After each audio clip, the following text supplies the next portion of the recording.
Olá, Elijortanos, olá, Elijortanas. Novamente nos encontramos para a resolução da prova que nós nos preparamos do Corpo de Bombeiros. Nós vamos observar que a prova seguiu o mesmo padrão. Predominaram questões de história do Brasil. Nós vamos ver que agora as questões de história do Brasil estiveram melhor distribuídas, não focaram mais em república, como aconteceu nos últimos anos, mas ficaram distribuídas em Brasil Colônia, Brasil Império e Brasil República. No mais, as questões de história geral são exatamente as mesmas. E por coincidência, alguns temas se repetiram em história geral, como imperialismo e a monarquia parlamentar inglesa. Traduzindo, nas questões que nós fizemos de revisão, estava a mesma matéria que caiu na prova desse ano. Observe ainda mais, mesmo as questões de história do Brasil, nós vamos observar que elas também repetiram as mesmas temáticas. Nós vamos ver a Era Vargas, a questão do trabalhismo na Era Vargas. Nós vamos ver também, meus queridos Elijortanos e Elijortanas, nós vamos ver também o Brasil Colônia, a questão do trabalho, escravos, indígenas, qual a posição deles na hierarquia social. Isso nós vimos também na revisão. A única novidade, uma questão que exigia uma grande capacidade de interpretação, foi uma questão sobre período regencial. Então observem, meus queridos e minhas queridas, Elijortanos e Elijortanas, que toda a nossa preparação lá com os primeiros vídeos agora vão dar resultado na prova. Porque a prova repetiu os mesmos padrões anteriores, sendo que a capacidade interpretativa foi mais exigida nessa prova. Nós temos os mesmos temas, mas uma exigência de interpretação maior. E é exatamente essa habilidade que eu vou destacar em cada uma das questões, ok? Então, caríssimos, vamos começar a nossa revisão. A nossa resolução, perdão. Seguindo. Vamos para a questão 1. Vamos lê-la. Na medida em que eram considerados pagãos, tanto indígenas como africanos, apesar de batizados e transformados em vassalos, continuavam sem direitos. Dessa forma, as divisões entre gentios e índios aldeados, ou entre africanos boçais, aqueles recém-chegados e ladinos aculturados, representavam gradações culturais que demarcavam hierarquias internas, as quais no limite implicavam maior ou menor exclusão social. Os mais de dentro e os mais de fora. Lilian Schwartz, Heloísa Stalin, Brasil, uma biografia. Considerando a organização social existente no Brasil colonial, é correto afirmar que: letra A. Ao ser vassalo no Brasil colonial, era a condição que tornava todos os seus habitantes iguais pela ausência de direitos. Observem a letra A. A letra A, quando fala que tornava iguais todos os seus habitantes, está falando de indígenas, está falando de negros, mas também está falando de senhores de engenho, que tinham o direito de participar das câmaras coloniais. Então, observem, meus queridos e minhas queridas, que quando fala todos os habitantes, é uma generalização que não cabe para nós. Observe que quando fala todos, está incluindo os homens brancos da elite. E por isso, a letra A, ela não cabe para nós.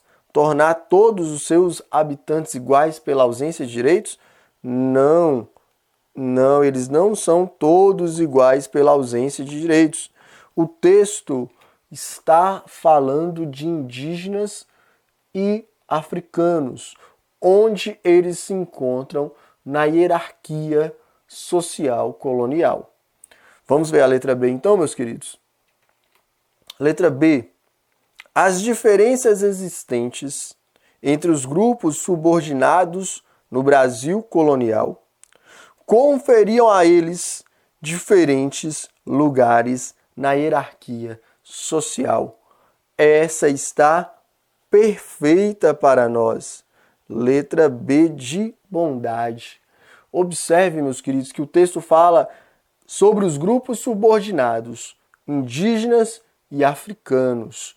E se vocês observarem com detalhe o texto, nós vamos ver que as divisões, olha aqui, ó, as divisões entre gentios e índios, ou entre africanos e boçais, africanos, boçais e ladinos, demarcavam hierarquias internas. Então, observe que mesmo entre os grupos excluídos, havia subdivisões. E é isso que o texto quer destacar para nós. Então, seguindo aqui, letra B de bondade está perfeita para nós. Então, o que está errado na letra C? Vamos averiguar. Os índios, de maneira geral, tinham melhores condições que os africanos no Brasil colonial, graças à ação protetiva da Igreja Católica. Observe uma coisa, meus queridos, que o texto não fala da ação da Igreja protegendo o indígena. Então, observem que tanto o indígena quanto o africano, segundo o texto, são excluídos. E que entre eles, convertidos e não convertidos, boçais ou ladinos, havia hierarquia. É isso que o texto vem falar. Então o texto não destaca a ação protetiva da igreja, o texto destaca a hierarquia social. Ah, então existe a ação protetiva da igreja? Sim. Nós sabemos que a igreja protegia os indígenas. Jesuítas lutaram muito tempo contra a escravidão indígena. Mas o texto não destaca esse ponto, o texto destaca a hierarquia social. Então, muito cuidado entre o conhecimento que se tem e o conhecimento que é exigido pelo texto. Ok? Vamos seguindo, meus queridos. Então, aqui, o texto não fala sobre essas condições de proteção da igreja. Não, o texto não fala sobre isso. Ok? Por mais que exista, não é referência do texto à proteção que a Igreja Católica dá. Olha a letra D. A origem africana era utilizada para identificar os indivíduos que deveriam permanecer nos trabalhos de menos prestígio social. Preste atenção que indígenas também eram escravizados, mesmo desobedecendo a lei, ou no caso de guerra justa com o bandeirantismo. Então, o trabalho braçal era visto como coisa de escravo. O trabalho braçal era visto como uma prática de escravos, seja eles africanos, sejam eles indígenas, ok? Então, preste atenção que o texto fala que a origem é africana, mas não só a origem é africana. Nós também temos indígenas que eram levados para esse trabalho. Um homem branco considerava desonroso trabalhar com trabalhos manuais. Contudo, nós sabemos que os trabalhos manuais eram predominantemente feitos por escravos, sejam eles africanos ou indígenas. E o texto fala, africanos e indígenas eram subalternos nessa sociedade, ok? Então, meus queridos e minhas queridas, fica aí a letra B de bondade para nós, ok? Vamos seguindo então.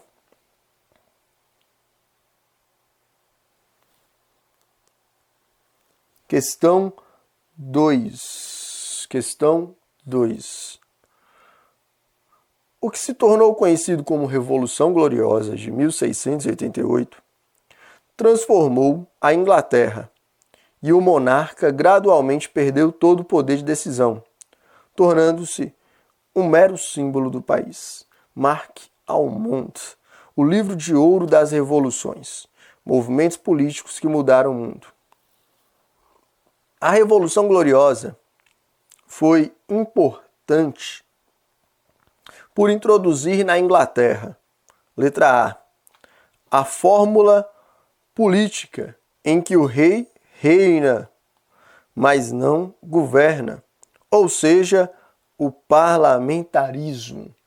Meus queridos e minhas queridas, a letra A está perfeita para nós. Porque o texto traz a interpretação para nós. O texto traz o sentido. Observem que o texto fala: gradualmente, o monarca gradualmente perdeu todo o poder de decisão, isto é, o poder de governar. Então observem aqui que o texto fala, é uma fórmula em que o rei reina, isto é, ele é um símbolo, mas não governa, isto é, não tem poder de decisão efetivo, porque todas as suas decisões, primeiro, tem que ser autorizada pelo parlamento. Por isso, meus queridos, na 2, letra A está perfeita para nós, ok? Olha a letra B. Por que a letra B está errada? A tirania de classe, assentada no poder dos aristocratas rurais sobre o legislativo. Preste atenção que nesse momento não podemos falar de uma tirania de classe. Por quê? Porque a gentry, que são os aristocratas rurais, a nobreza rural, ela governa associada com os interesses de outra classe, a burguesia urbana. Então não podemos falar que é uma tirania de uma classe, mas sim o predomínio, a hegemonia da aristocracia rural associada com os interesses da burguesia urbana. Por isso a palavra tirania de classe não cabe, ok? Então, a letra B, tirania de classe, assentada no poder dos aristocratas, está incompleto, está imperfeito, está incorreto para nós. Olha a letra C, o protetorado, quando um substituto do rei impedido governa autoritariamente. Preste atenção, meus queridos, a palavra protetorado é usada pelos ingleses para indicar um domínio colonial, no caso, o protetorado britânico sobre as Índias, ok? Contudo, a palavra protetorado aqui, além de estar com seu uso incorreto, indica a ideia de regente, isto é, na ausência do rei, um regente governa em seu nome, sendo um regente em caso de governos absolutistas, um exemplo. Por isso, aqui, a palavra protetorado está totalmente incorreta. Vamos ver, então, a letra D para nós. Bora ver. O sistema republicano, cuja marca é a transferência do poder do rei para o povo. Preste atenção, meus queridos, que aqui não é o sistema republicano. Houve sim na Inglaterra a República de Cromwell, que foi antes da Revolução Gloriosa, durante a Revolução Puritana. Por isso, meus queridos e minhas queridas, a letra D não cabe para nós. A República de Cromwell foi na Revolução Puritana. Já na Revolução Gloriosa, nós temos a monarquia parlamentar. Por isso que a letra D está totalmente errada para nós. Não se adotou o sistema republicano. Na Revolução Gloriosa, foi a monarquia parlamentar. A República foi na Revolução Puritana de 1640. Então, confirmamos, meus queridos e minhas queridas, a letra A de amor. Olha que fofo, a letra A de amor é nossa resposta correta.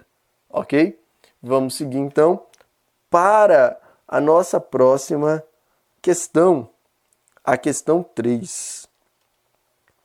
E por ocasião de uma festividade religiosa, ao encontrar as crianças reais na porta da igreja, Araújo Lima inclinou-se a beijar a mão do pequeno Dom Pedro.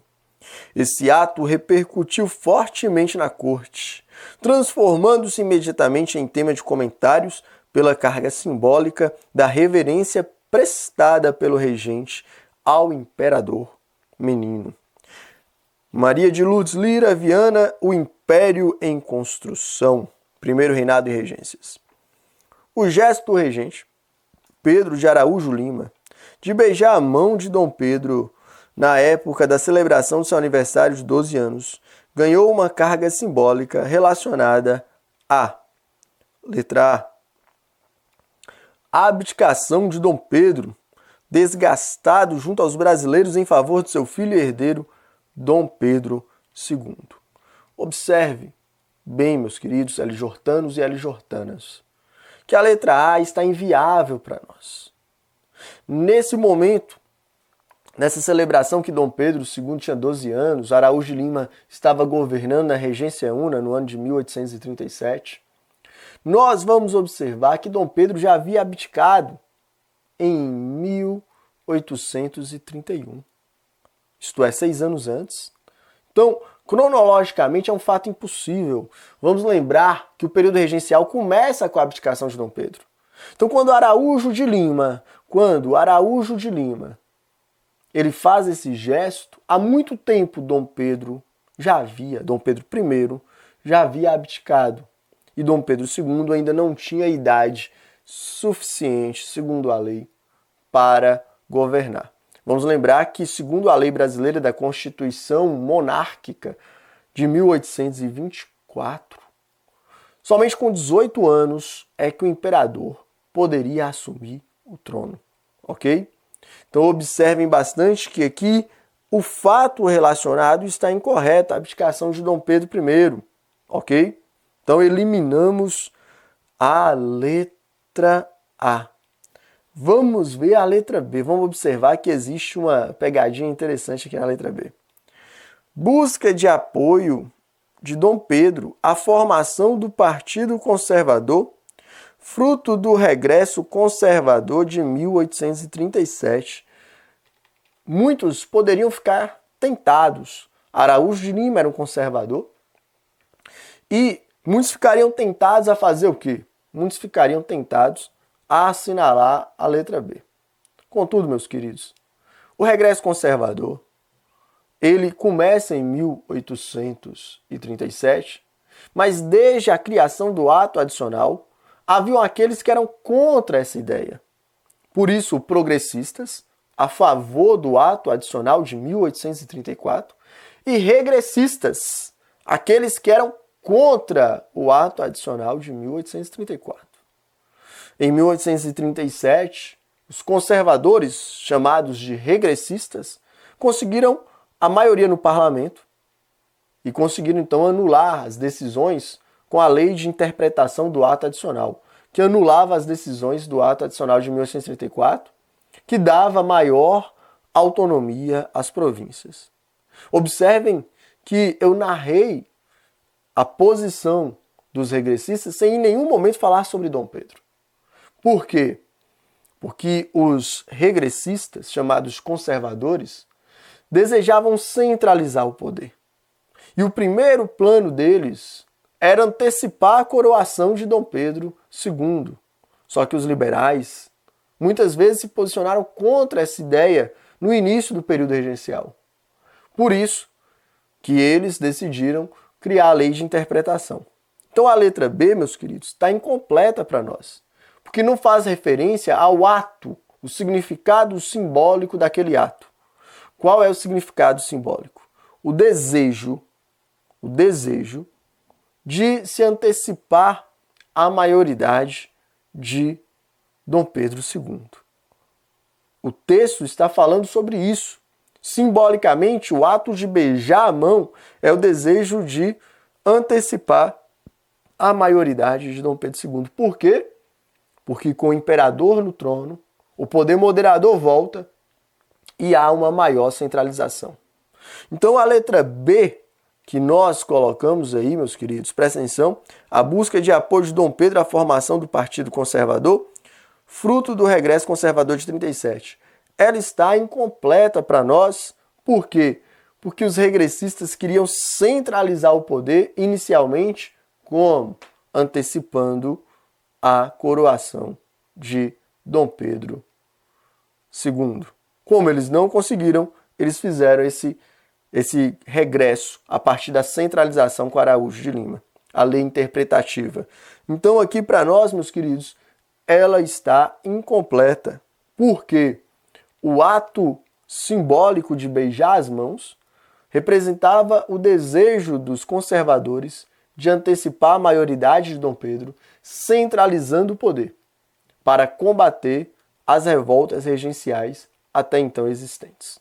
Então, bora para a letra C. Então, não deu certo aqui a letra B de bondade, vamos para a letra C de coração. Campanha da maioridade.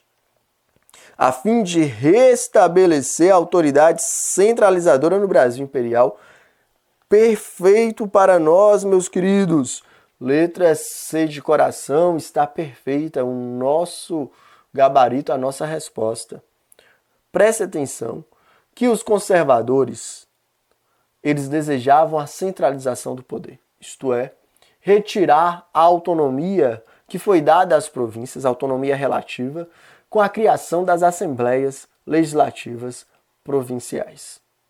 Os conservadores acusavam o ato adicional, isto é, essa autonomia relativa, de ser a origem das revoltas que estavam ameaçando destruir a integridade territorial do Brasil, as revoltas regenciais de 1835 até 1845, que foi a Farroupilha. Então, meus caros, o desejo dos conservadores desde o início era devolver a autoridade a Dom Pedro II. Então, observem que aqui está a campanha da maioridade, isto é, o desejo de antecipar a posse, a coroação do nosso querido Dom Pedro II ao poder. Aí vocês vão se lembrar que quando os conservadores chegam ao poder em 1837, eles criam a lei interpretativa do ato adicional, a lei de interpretação, que tira a autonomia das províncias. E preste bastante atenção que quando os progressistas, os liberais, perceberam que a centralização era inevitável, eles, que eram contra a campanha da maioridade, passaram a apoiá-la. Passaram a apoiá-la. Por quê? Passaram a apoiá-la porque eles desejavam tomar o poder a qualquer custo. Então, eles vão mudar a posição deles de contra a antecipação da maioridade e passam a ser a favor da antecipação da maioridade e dão um golpe da maioridade, os liberais, juntamente com Dom Pedro, assumem o trono e começa, de fato, o segundo reinado. Então, observem aí, meus queridos, letra C de coração. Letra C de coração. Vamos para a letra D. Coroação de Dom Pedro II como imperador, antecipando sua ascensão ao trono imperial brasileiro. Aí, meus queridos, já não é mais com Dom Pedro com 12 anos, em 1837, mas aí é o fato já dado em 1840, quando Dom Pedro II estava com 14 anos e meio, 15 anos incompletos. Então observem que o ato de beijar a mão ainda está no período regencial. O ato de beijar a mão de Dom Pedro em 1837, quando ele tinha 12 anos, era exatamente uma carga simbólica de reconhecer a autoridade de Dom Pedro, que ainda não governava de fato, porque não tinha idade para governar. Então observem que essa questão é extremamente complexa, porque está perguntando o valor simbólico de Araújo de Lima beijar as mãos de Dom Pedro, isto é, o seu apoio à antecipação da maioridade de Dom Pedro II para que ele pudesse governar. Então a letra D nos fala de um fato já consumado, isto é, Dom Pedro II ser coroado, quando na verdade esse fato não estava consumado naquele momento das regências, somente com o golpe da maioridade que esse ato se consuma. Então, Meus queridos e minhas queridas, letra C, de coração, é a nossa resposta correta. Vamos para a próxima. Vamos para a 4. É impossível negar que a ideia de superioridade em relação a um mundo de peles escuras, situado em lugares remotos, e sua dominação era automaticamente popular, beneficiando assim a política do imperialismo. A sensação de superioridade que uniu os brancos ocidentais, ricos, classe média e pobres, não se deveu apenas ao fato de todos eles desfrutarem de privilégios de governantes, sobretudo quando efetivamente nas colônias. Em Dakar ou Mombasa, o mais modesto funcionário era um amo e era aceito como gentleman, cavalheiro, por pessoas que nem teriam notado sua existência em Paris ou Londres. O operário branco era um comandante de negros. Eric J. Hobsbawm, A Era dos Impérios.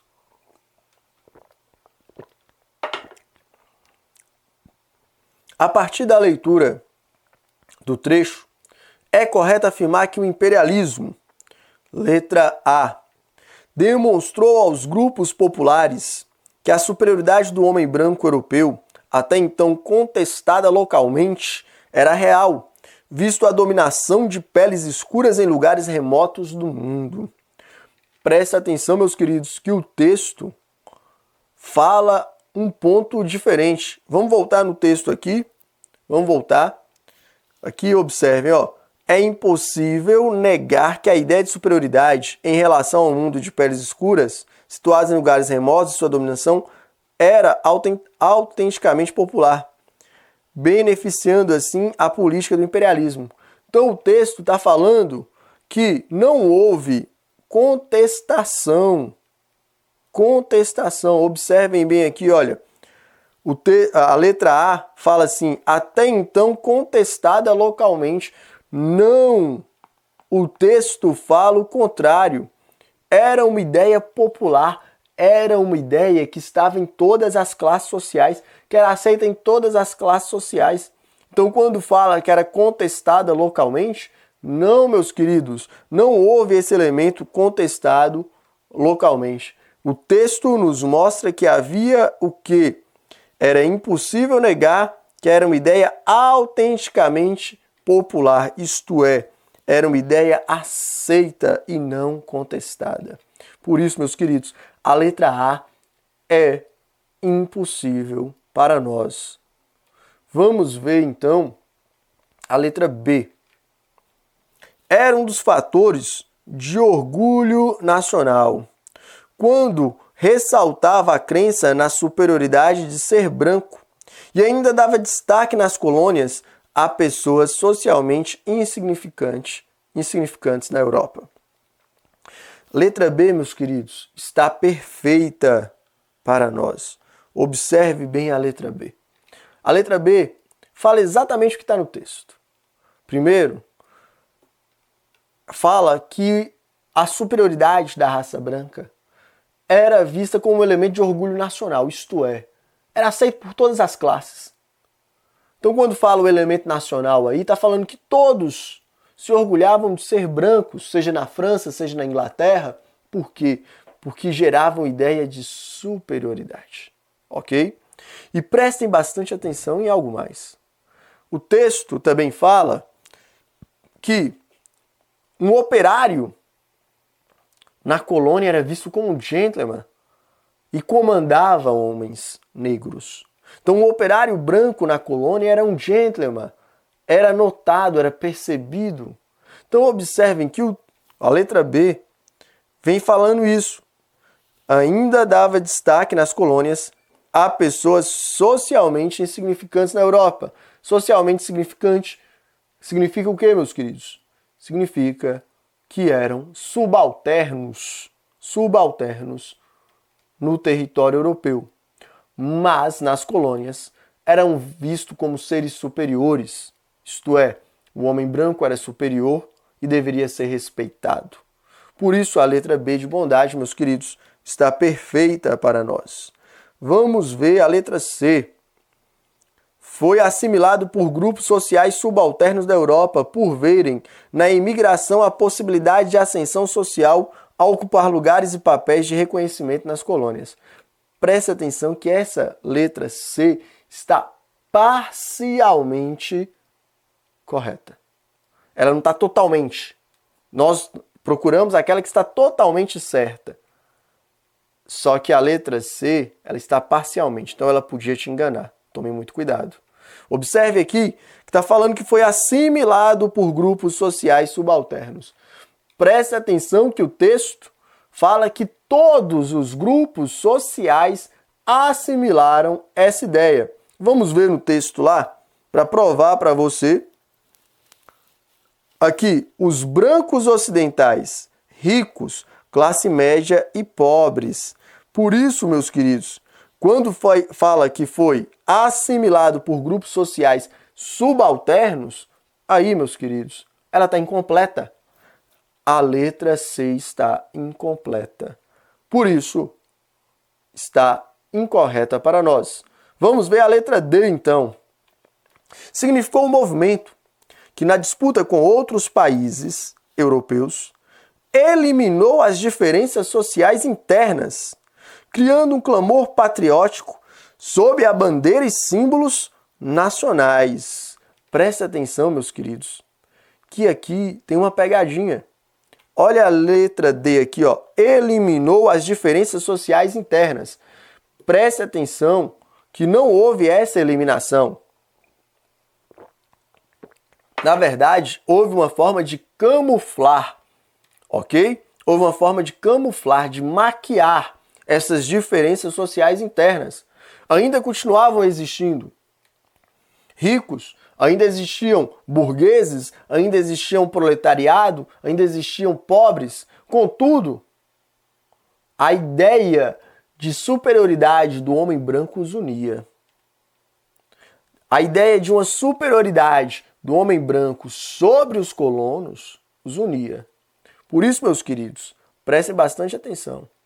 A letra D está incorreta para nós. Quando usa eliminou, aqui torna a letra D incorreta. Talvez, se estivesse escrito camuflou, maquiou, arrefeceu as diferenças de classe, isto é, esfriou, diminuiu a tensão. Mas não, meus queridos, a palavra eliminou torna a letra D incorreta, ok? Continuando, vamos então ficou aí a letra B de bondade na 4. Então vamos para a 5. Em 1941, começou a atuar a Justiça do Trabalho, ganhando consistência o estado de bem-estar varguista, com a aprovação de legislação social que ampliou de forma significativa os direitos dos trabalhadores. Marcelo de Paiva Abreu, O Processo Econômico em Lilia Schwartz, História do Brasil Nação. O estado de bem-estar varguista significou para a classe trabalhadora, letra A ação da Justiça do Trabalho, como garantia da livre negociação entre capital e trabalho, sem a interferência do governo. Presta atenção que há uma incorreção.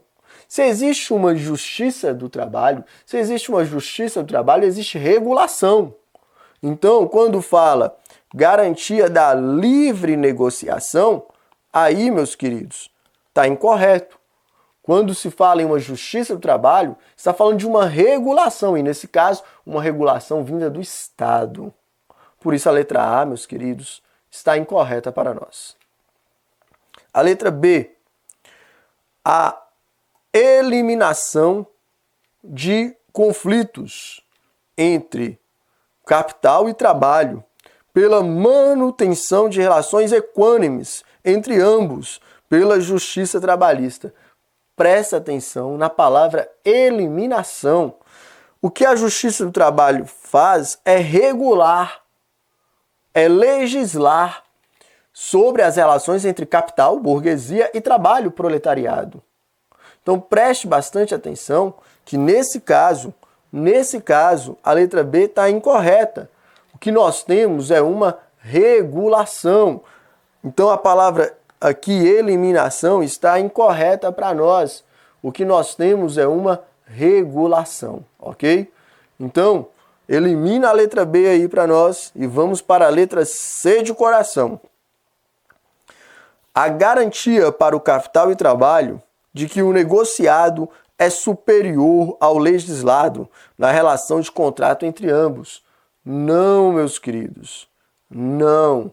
É exatamente o contrário, de que a legislação é superior a qualquer contrato, a qualquer negociação particular entre trabalhadores e patrões. Então, as leis trabalhistas que foram introduzidas por Vargas, elas tinham exatamente essa preocupação em garantir os direitos mínimos à classe trabalhadora, de forma que os contratos individuais não fossem desiguais a ponto de gerar uma situação de superexploração da classe trabalhadora. Então, quando nós olhamos aí a letra C, a ideia de que o negociado é superior ao legislado é exatamente ao contrário, que a regulação, através das leis, através da legislação, a regulação feita pelo Estado, feita pelas leis, está acima daquilo que é negociado, ok? Tudo que é negociado tem que estar dentro dos limites das leis trabalhistas. Por isso que a letra C está incorreta para nós. Vamos ver a letra D. A presença do Estado como garantidor de relações estáveis e previsíveis entre o capital e o trabalho por meio da legislação. Perfeita para nós, meus queridos. Letra D de doação. Preste atenção nisso, preste atenção nisso. Vamos lembrar que o Estado varguista, ele é corporativista. Isto é, o Estado se coloca como um conciliador entre as classes sociais. O Estado se coloca na condição de regulador da relação entre capital e trabalho. O Estado controla os sindicatos. O Estado estabelece as leis trabalhistas e a justiça trabalhista. Então preste atenção, meus queridos, que olha aqui, ó, o Estado como garantidor de relações estáveis, isto é, relações garantidas pelas leis, que vão estar dentro de uma proposta corporativista. Lembrem-se do conceito de corporativismo, que é o Estado regulando as relações entre capital e trabalho, burguesia e proletariado, e o Estado se coloca na condição de conciliador. Por isso, meus queridos, observem bem a letra D, garantidor de relações estáveis e previsíveis. São essas leis, essas regulações que impedem a superexploração do trabalho infantil, que impedem as longas jornadas de trabalho que existiam no período anterior a Vargas, durante a República Velha. Meus queridos L-jortanos, minhas queridas L-jortanas, terminamos aqui a nossa resolução da prova. É uma honra para mim, José Eustáquio, estar com vocês novamente e espero me encontrar com vocês novamente em novas oportunidades, em outros concursos. Espero que todos vocês tenham sucesso e que cada vez mais prosperem nos estudos e alcancem seus sonhos, seus objetivos. Meus queridos e minhas queridas, um beijo a todos e a todas. Finalizamos aqui o nosso trabalho.